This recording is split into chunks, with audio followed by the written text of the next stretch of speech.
Welcome to the story of Silvergrass in Sekiro Shadows Churchwise. A quiet plant swaying at the edge of the final battlefield. The miscanthus silences the Silvergrass in Sekiro, and its cinematic meanings have a lot more than we can actually imagine, lore-wise and thematic-wise. And yet, it may be the only thing that was trying to tell us what the game was trying to say all along. In all poetry, in waka and haiku, the Suzuki speaks softly. It speaks of the fading beauty, of solitude, of memories carried by the wind. Evening skies, the distant mountains even. You can see it in this battlefield.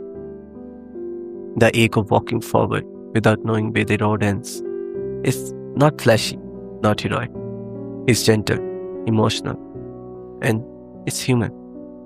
Because it rose in wide, open fields, it became the symbol of these lonely plains of Ashina, of travel, of uncertainty of the future, a companion to those who wander, search to protect it, or simply free it from its curse.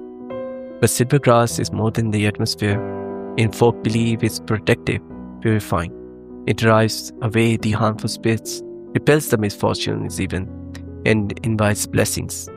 It stands like a silent guardian. And look at it. It's bending but never breaking. And it also tells us about the nostalgia. A nostalgia that a person feels. In Japanese folklore, you can see that these Silvergrass, they are bound to it. Like if someone sees them, he experiences some sort of nostalgia. Just like the wolf. It survives. And for the battles we fought, but for the time that is slipping away, then comes the question of power. In Shinto thought, true strength is Kame, the divine presence. But in Sekiro, immortality flows through the dragon's heritage, life that cannot end. That lions is rots, people cling to it. The natural order fractures here. Against this, the Silvergrass whispers a different truth of the spiritual power.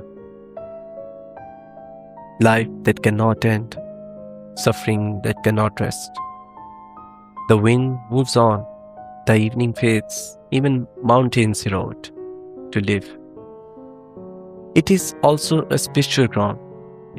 The old beliefs of Japan, power was called Kami, a sacred presence flowing through rivers, the mountains, wind, and the life itself.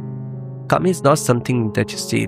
It is something you live in harmony with, a blessing given, not taken.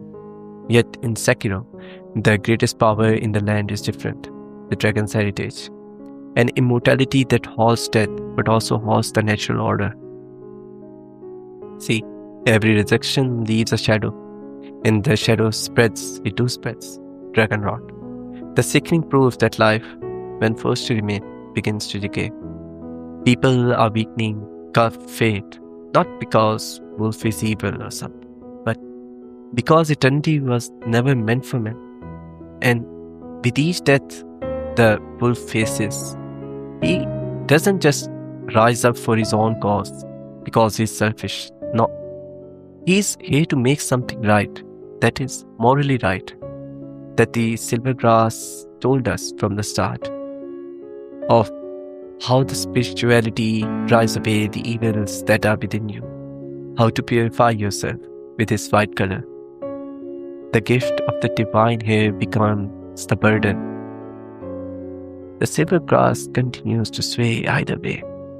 It's unaffected, patient, and is waiting for us to understand this, that it's a curse to both Ashina and you. And this is the understanding where the developers want us. Like in the ending of Ashura, you don't really battle here in this ground because it doesn't matter that way. Your thoughts are not purified. It doesn't make any sense.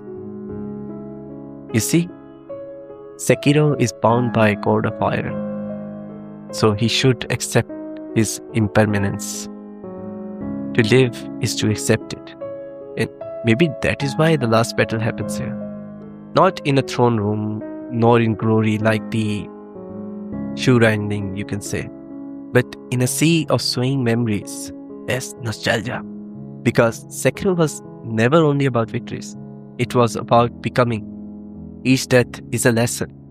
Each death is sharpening your blade. When we first crossed swords with Genichiro and the time we killed him, first we were broken, outmatched, still clinging to what we thought strength meant, whatever.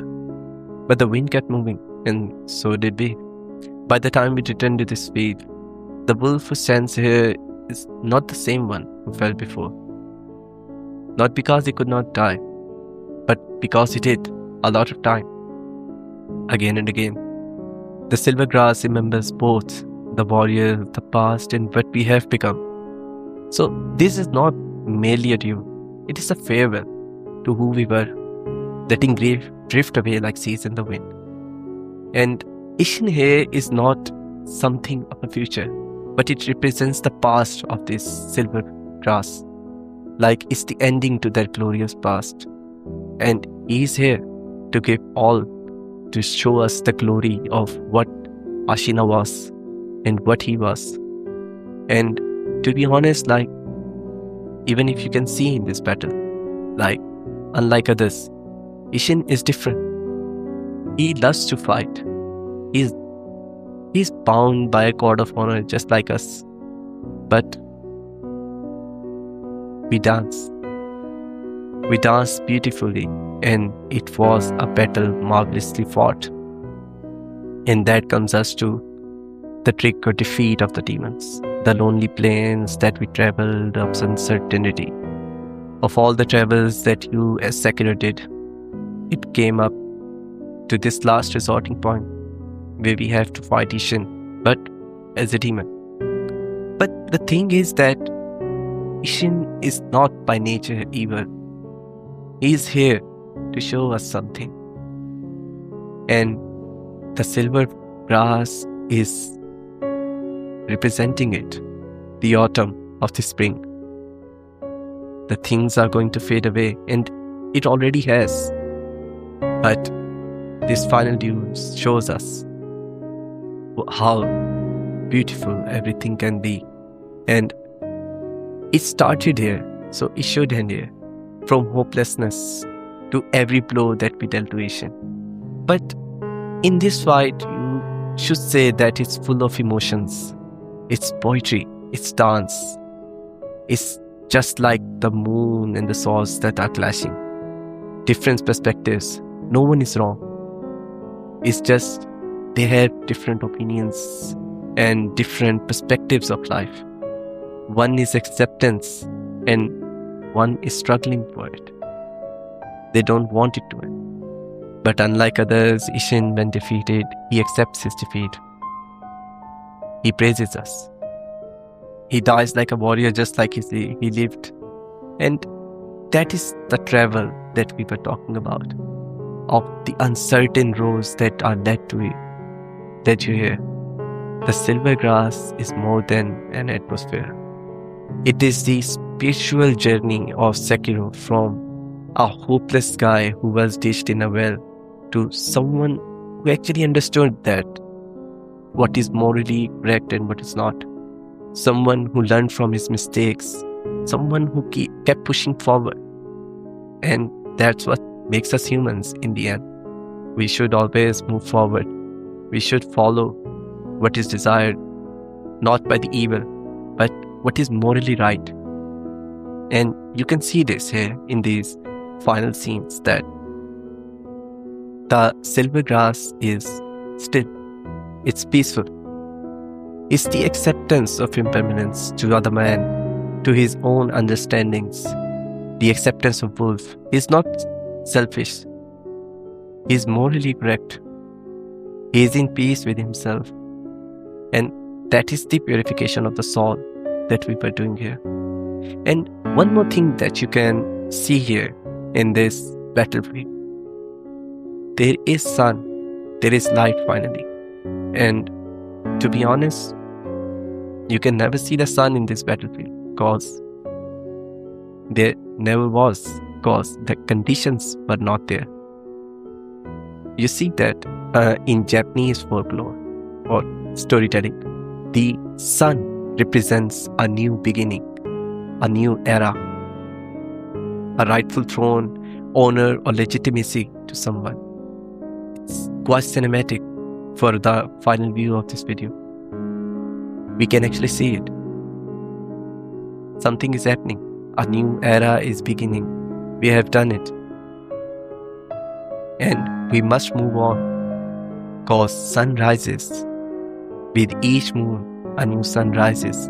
And with it comes a new hope, a new try, a moment to overcome your mistakes, your weaknesses, and everything that you hold dear must move on, for the spring is yet to come, and it should come. So the sun here marks the beginning of your chapter, the new chapter. Either you are here or not, you were the revolution, you created it, and it's amazing. Like, you can't actually see the sun in any battle, like in this battlefield. And when you finally see it, it means you are purified, unlike the Shura ending or the other ones. I'm not shit talking about the Shura ending. It's just that these thematics, the environmental storytelling here is insane if you get a knack of it. For every hardship comes ease. And with that, our video comes to an end. Thanks for watching the full video, as the silver grass told us about nostalgia, the spiritual awakenings, and the impermanence of self, and how to stand tall against all odds. This is your content creator, Death Souls Guy. Kindly support my channel, like and subscribe, so I can keep making these new projects and content for you. And I really like doing it, so do leave a like. And we may meet again when the new sun rises. See ya, Sekiro. Till the next time, till our next story, till our next point, or till the wind blows.